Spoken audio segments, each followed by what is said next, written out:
Assalamualaikum warahmatullahi wabarakatuh. Halo adik-adik, bagaimana kabar kalian selama di rumah? Insya Allah semua selalu dalam keadaan sehat walafiat ya. Adik-adik, untuk mengawali pembelajaran kita pada semester genap ini, izinkan saya untuk memperkenalkan nama. Nama saya Siskawati Amrin, saya sebagai pengajar mata pelajaran Pendidikan Pancasila dan Kewarganegaraan. Nah, untuk kalian agar lebih memahami materi dengan baik, silahkan kalian simak baik-baik video yang akan saya tampilkan berikut. Jangan di skip ya.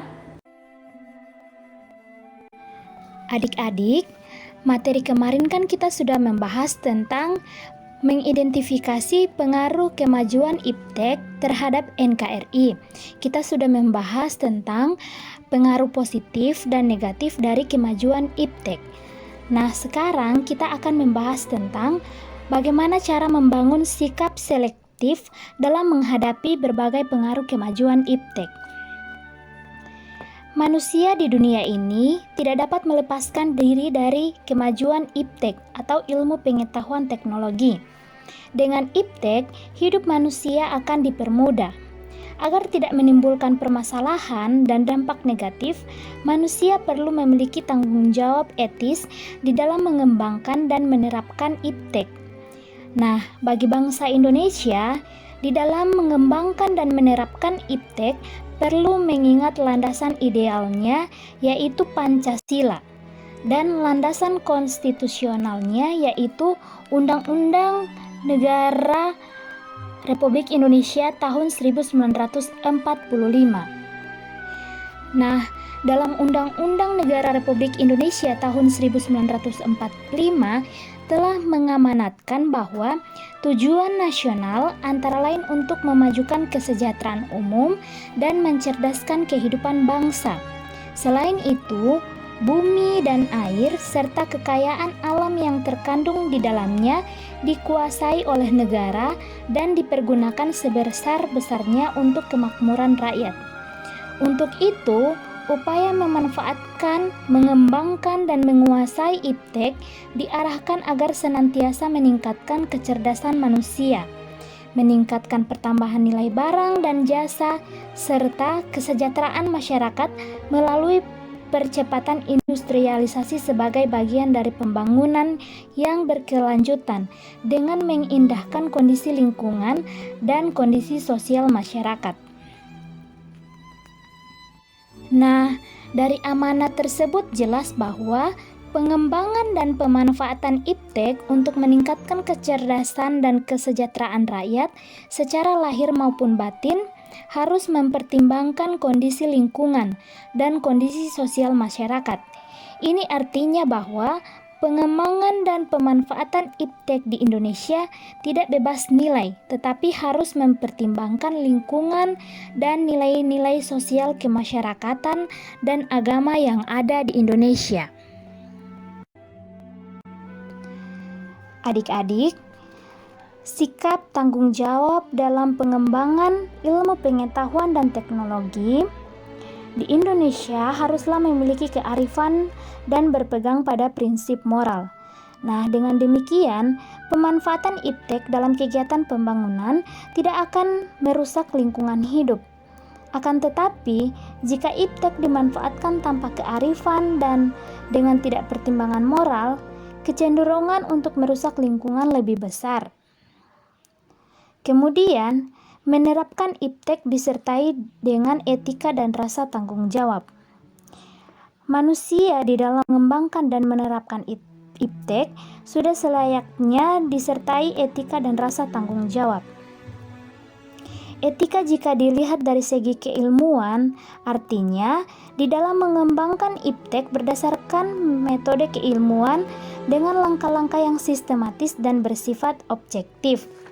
Kemudian, jika dilihat dari segi agama, pengembangan IPTEK secara sistematis dapat dibagi menjadi dua. Pertama, untuk membantu manusia dalam mendekatkan diri kepada Tuhan. Berbagai penelitian atau eksperimen yang dilakukan manusia pada hakikatnya adalah memahami dan ingin mencari tahu kebenaran ilmu dan hukum-hukum Tuhan di alam raya. Yang kedua, untuk membantu manusia menjalankan tugasnya untuk membangun alam semesta ciptaan Tuhan. Pengembangan dan pemanfaatan iptek yang selalu disertai dengan etika dan rasa tanggung jawab akan mendatangkan hikmah. Selain itu, juga akan terhindar dari kerusakan lingkungan hidup. Pengembangan dan pemanfaatan iptek yang demikian harus disadari sebagai ibadah. Adik-adik, berikut ini ada 3 sikap yang bisa diambil bangsa dalam menghadapi kemajuan iptek. Yang pertama, menolak dengan tegas semua pengaruh kemajuan iptek dalam aspek kehidupan. Yang kedua, menerima sepenuhnya pengaruh tersebut tanpa disaring terlebih dahulu. Yang ketiga, bersikap selektif terhadap pengaruh tersebut. Nah, dari ketiga alternatif tersebut, sikap terbaik yang mesti kita ambil adalah sikap selektif. Dengan sikap seperti itu, kita dapat mengambil keuntungan dari kemajuan iptek dan terhindar dari dampak buruknya. Karena semua pengaruh kemajuan iptek dapat kita terima telah melalui proses penyaringan terlebih dahulu. Adapun alat penyaringnya adalah Pancasila. Di sini, nilai-nilai Pancasila merupakan cerminan dari nilai-nilai budaya bangsa yang dapat diterima oleh semua kalangan, sehingga dapat dijadikan benteng yang kukuh dalam menghadapi pengaruh negatif dari kemajuan iptek.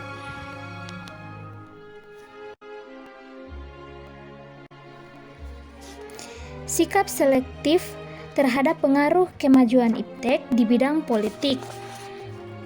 Bangsa Indonesia harus mampu menunjukkan eksistensinya sebagai negara yang kuat dan mandiri, namun tidak meninggalkan kemitraan dan kerjasama dengan negara lain dalam hubungan yang seimbang, saling menguntungkan, saling menghormati, dan menghargai hak serta kewajiban masing-masing. Nah, untuk mencapai hal tersebut, bangsa Indonesia harus segera mewujudkan hal-hal sebagai berikut. Yang pertama, mengembangkan demokratisasi dalam segala bidang. Yang kedua, mengaktifkan masyarakat sipil dalam arena politik. Yang ketiga, mengadakan reformasi lembaga politik agar menjalankan fungsi dan perannya secara baik dan benar. Yang keempat, memperkuat kepercayaan rakyat dengan cara menegakkan pemerintahan yang bersih dan berwibawa. Yang kelima, menegakkan supremasi hukum. Supremasi mempunyai arti kekuasaan tertinggi, sedangkan hukum artinya peraturan. Jadi, supremasi hukum mempunyai pengertian sebagai suatu peraturan yang tertinggi. Dan yang terakhir, memperkuat posisi Indonesia dalam kancah politik internasional. Hal-hal yang sudah saya sebutkan tersebut dapat didukung oleh adanya perkembangan ilmu pengetahuan dan teknologi.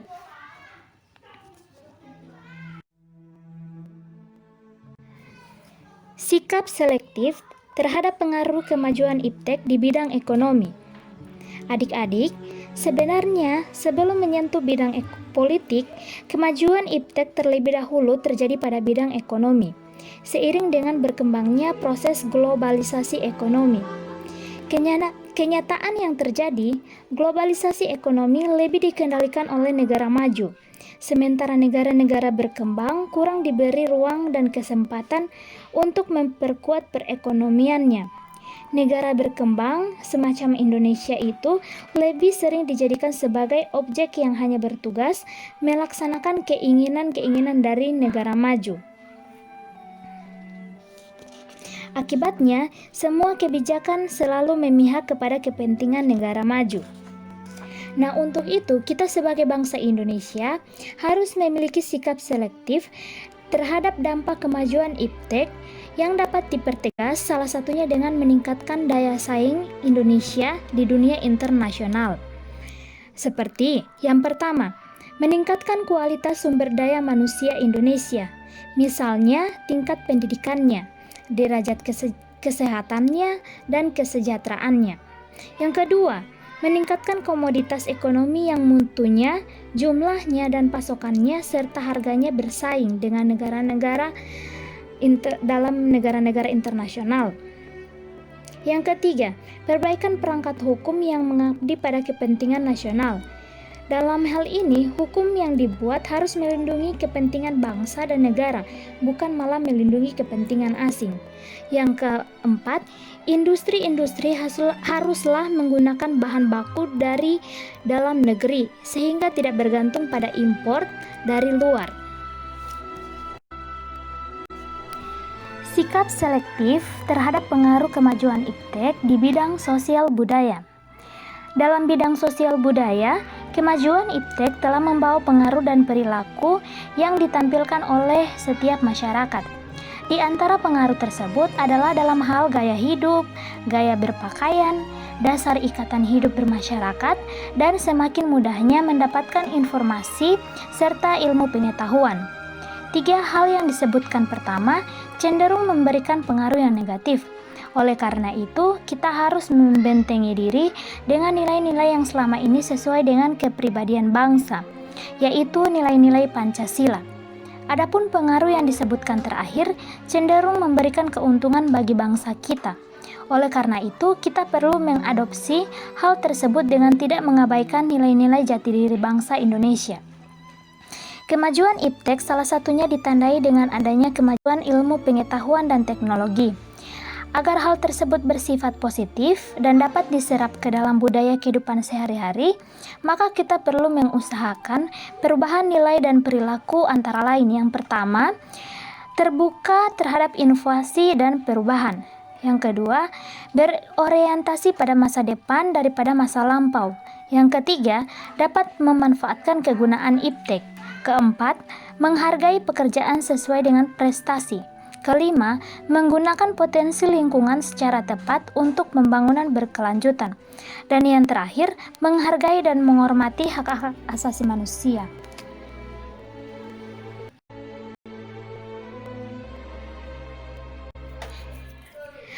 Adik-adik, seiring dengan perkembangan ilmu pengetahuan dan teknologi, media sosial juga sudah semakin berkembang. Untuk itu kita harus lebih bijak menggunakan media sosial. Nah, pemerintah mengeluarkan undang-undang tentang ITE agar kita lebih bijak menggunakan media sosial. Yang pertama, jika terjadi penghinaan atau pencemaran nama baik. Banyak sekarang yang terjadi, baik itu di Facebook, Instagram, dan sebagainya. Contohnya saja di Facebook. Banyak sekarang kalau kalian misalnya memiliki amarah kepada orang lain, biasanya kalian menulis status di Facebook. Nah, status itu memuat tentang penghinaan atau pencemaran nama baik. Nah, untuk itu kalian akan dikenakan pasal 45 ayat 3.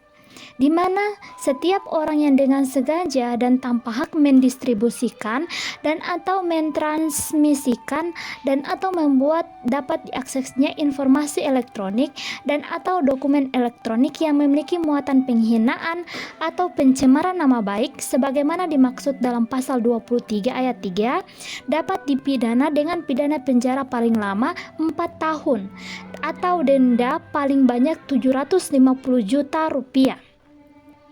Nah, untuk itu jika kalian memiliki masalah dengan orang lain, jangan sampai kalian membuat penghinaan atau pencemaran nama baik melalui media sosial. Biasanya itu terjadi kepada orang-orang yang memiliki dendam kepada orang lain.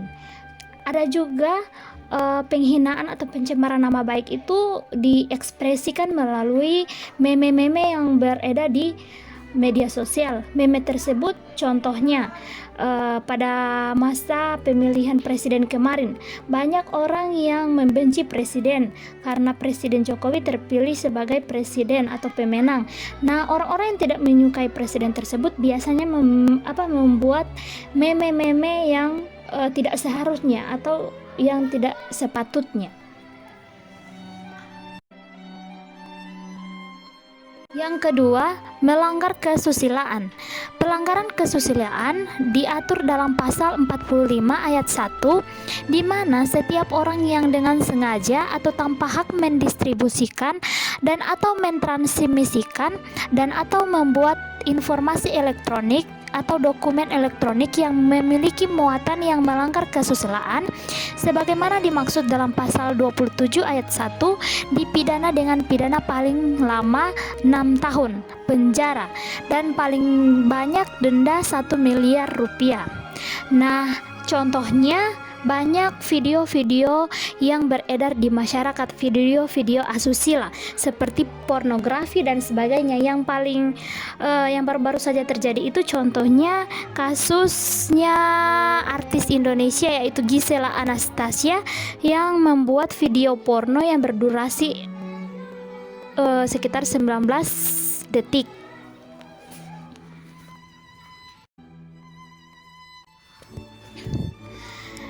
Yang ketiga, undang-undang yang mengatur penyebaran berita bohong dan menyesatkan yang mengakibatkan kerugian konsumen. Saat kamu memiliki keluhan tentang suatu lembaga, instansi, ataupun produk, baiknya kamu tidak menggembor-gemborkan di media sosial. Perilaku seperti itu dapat dianggap berita bohong yang menyesatkan dan diatur dalam pasal 45A ayat 1. Yang isinya, setiap orang yang dengan sengaja dan tanpa hak menyebarkan berita bohong dan menyesatkan yang mengakibatkan kerugian konsumen dalam transaksi elektronik sebagaimana dimaksud dalam pasal 28 ayat 1 dapat dipidana dengan pidana penjara paling lama 6 tahun dan denda paling banyak 1 miliar rupiah.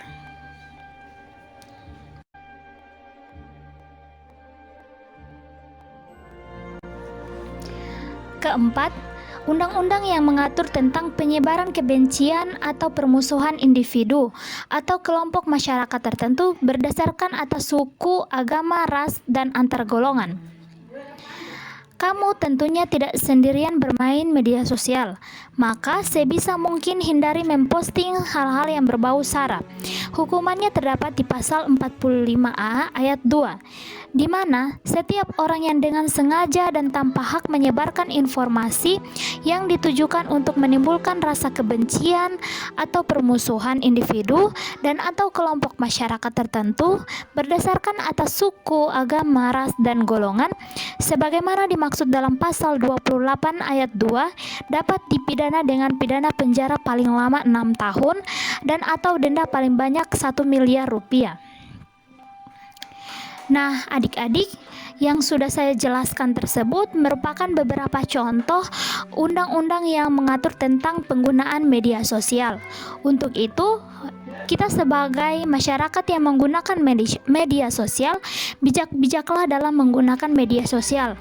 Gunakanlah media sosial dalam hal-hal yang positif, hindari hal-hal yang negatif.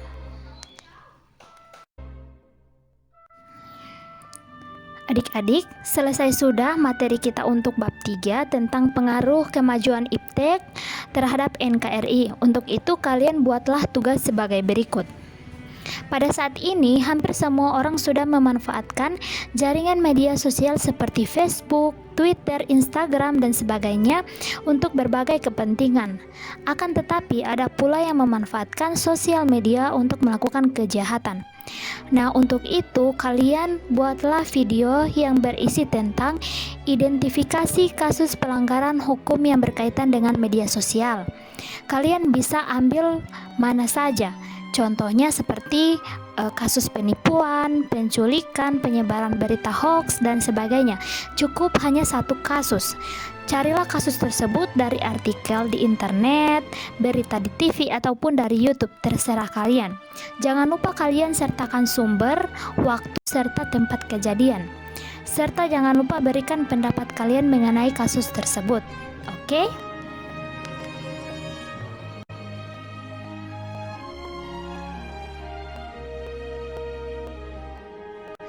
Oke adik-adik, sampai di sini dulu pertemuan kita pada hari ini. Terima kasih atas perhatiannya. Assalamualaikum warahmatullahi wabarakatuh.